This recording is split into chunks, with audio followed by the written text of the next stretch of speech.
नमस्कार दोस्तों, मैं अखिलेश मौर्य आप लोग के समक्ष एक बार फिर से उपस्थित हूँ एक नए टॉपिक के साथ। क्रोध पर काबू कैसे करें, क्रोध पर नियंत्रण कैसे रखें। अपने गुस्से को काबू में रखना चुनौतीपूर्ण हो सकता है। गुस्से को नियंत्रित करने के लिए सरल उपाय अपनाएं। समय निकालने से लेकर मैं कथन का उपयोग करने तक नियंत्रण में रहने के लिए। क्या आप तब क्रोधित हो जाते हैं जब कोई व्यक्ति ट्रैफिक में आपका रास्ता काट देता है? क्या आपका रक्तचाप तब बढ़ जाता है जब आपका बच्चा सहयोग करने से इनकार कर देता है? गुस्सा एक आम और स्वस्थ भावना है, लेकिन इससे सकारात्मक तरीके से निपटना महत्वपूर्ण है। अनियंत्रित गुस्सा आपके स्वास्थ्य और आपके रिश्तों दोनों पर भारी पड़ सकता है। क्या आप अपने गुस्से पर काबू पाने के लिए तैयार हैं? चलिए हमारे साथ ही पूरा वीडियो देखिए और आपको ऐसे नियम बताएंगे जिससे आपको गुस्से पर काबू किया जा सकता है। नंबर 1, बोलने से पहले सोचें। क्षण की गर्मी में कुछ ऐसा कहना आसान है जिसका आपको बाद में पछतावा हो। कुछ भी कहने से पहले अपने विचारों को इकट्ठा करने के लिए कुछ क्षण लें। साथ ही स्थिति में शामिल अन्य लोगों को भी ऐसा करने दें और बोलने से पहले 10 बार सोचें कि हम क्या बोलने जा रहे हैं, सामने वालों को क्या प्रभाव पड़ेगा और क्या हो सकता है और क्या नहीं हो सकता है। ये अपने आप को उस स्थिति के हिसाब से आपको सोचना है। नंबर 2, जब आप शांत हों तो अपनी चिंताएं व्यक्त करें। जैसे ही आप स्पष्ट रूप से सोचने लगें, अपनी निराशा को दृढ़ कर लेकिन गैर टकरावपूर्ण तरीके से व्यक्त करें। अपनी चिंताओं और जरूरतों को स्पष्ट और सीधे तौर पर बताएं। गुस्सा न रखें। जो भी बातें हो रही हैं उसको आप अपने स्पष्ट शब्दों से उनको बात करें।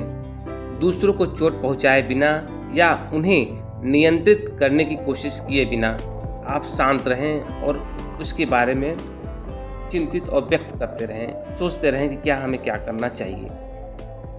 नंबर 3, थोड़ा व्यायाम करें। जब आपको क्रोध आ रहा है तो शारीरिक गतिविधि तनाव को कम करने में मदद कर सकती हैं, जो आपको गुस्सा दिला सकता है।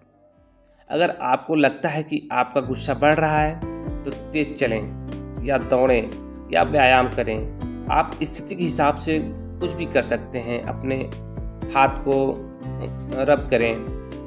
बहुत सी ऐसी स्थितियां हैं जो आप उसको उस समय सिचुएशन के हिसाब से आप कर सकते हैं, या कुछ समय अन्य मज़ेदार शारीरिक गतिविधियां करने में बिताएं जिसको आपको खुशी हो। नंबर 4, थोड़ा समय लें। टाइम आउट सिर्फ बच्चों के लिए नहीं है। दिन के उन समयों में खुद को छोटे छोटे ब्रेक दें। जब आप तनावग्रस्त होते हैं, कुछ पलों के लिए शांत समय बिताने से आपको बिना चिढ़े या गुस्सा किए आगे आने वाली चुनौतियों से निपटने के लिए बेहतर तरीकों से तैयार होने में मदद मिल सकती है। नंबर 5, संभावित समाधान पहचानें। आपको किस बात ने गुस्सा दिलाया है, इस बात पर ध्यान देने के बजाय मौजूदा समस्या को सुलझाने में काम करें। क्या आपके बच्चे का गंदा कमरा आपको परेशान करता है? दरवाज़ा बंद कर दें। क्या आपका साथी हर रात देर से डिनर करके आता है? शाम को देर से खाने के शेड्यूल बनाएं या हफ्ते में कुछ बार खुद खाने के लिए सहमत हों। साथ ही समझें कि कुछ चीज़ें आपके नियंत्रण से बाहर हैं। इस बारे में यथार्थवादी होने की कोशिश करें कि आप क्या बदल सकते हैं और क्या नहीं। खुद को याद दिलाएं कि गुस्सा किसी भी चीज़ को ठीक नहीं कर सकता और यह सिर्फ स्थिति को खराब कर सकता है। नंबर 6, मैं वाले कथनों पर टिके रहें। आलोचना करना या दोष देना केवल तनाव को बढ़ा सकता है। इसके बजाय समस्या का वर्णन करने के लिए मैं कथनों का उपयोग करें। सम्मानजनक और विशिष्ट बने। उदाहरण के लिए, आप कभी भी घर का कोई काम नहीं करते के बजाय कहें, मैं इस बात से परेशान हूँ कि आप बर्तन धोने में मदद किए बिना ही टेबल से चले गए। तो आप अपने हिसाब को, दृष्टिकोण से क्या चल रहा है, क्या सिचुएशन चल रहा है, उसके हिसाब से हैंडल करने की कोशिश करें। अन्यथा जो आप सोच रहे हैं उसके विपरीत हो जाता है नंबर 7, कोई द्वेष न रखें। क्षमा एक शक्तिशाली साधन है। यदि आप क्रोध और अन्य नकारात्मक भावनाओं को सकारात्मक भावनाओं पर हावी होने देते हैं तो आप खुद को अपना कड़वाहट या अन्याय की भावना में डूबा हुआ पा सकते हैं। किसी ऐसे व्यक्ति की क्षमा करना जिसने आपको नाराज किया हो आप दोनों की स्थिति से सीखने और अपने रिश्तों को मजबूत करने में मदद कर सकते हैं। नंबर 8, तनाव दूर करने के लिए हास्य का प्रयोग करें। हल्कापन तनाव का काम करने में मदद कर सकता है। आपको गुस्सा दिलाने वाली बातों का सामना करने के लिए हास्य का उपयोग करें और संभवतः किसी भी अवास्तविक अपेक्षा के दूर करें। चीजें कैसे होनी चाहिए, हालांकि व्यंग से बचें। यह भावनाओं को चोट पहुंचा सकता है और चीजों को बदतर बना सकता है। नंबर 9, विश्राम कौशल का अभ्यास करें। जब आपका गुस्सा भड़क जाए तो आप आराम करने के कौशल का इस्तेमाल करें। गहरी सांस लेने के व्यायाम करें, आराम करने वाले दृश्य की कल्पना करें या शांत कोई काम करने के लिए वाक्यांश दोहराएं, जैसे कि आराम से रहें। आप संगीत भी सुन सकते हैं, डायरी लिख सकते हैं या कुछ योग आसन कर सकते हैं। आराम को प्रोत्साहित करने के लिए जो भी जरूरी हो आप कर सकते हैं। नंबर 10, जाने कब मदद मांगनी चाहिए।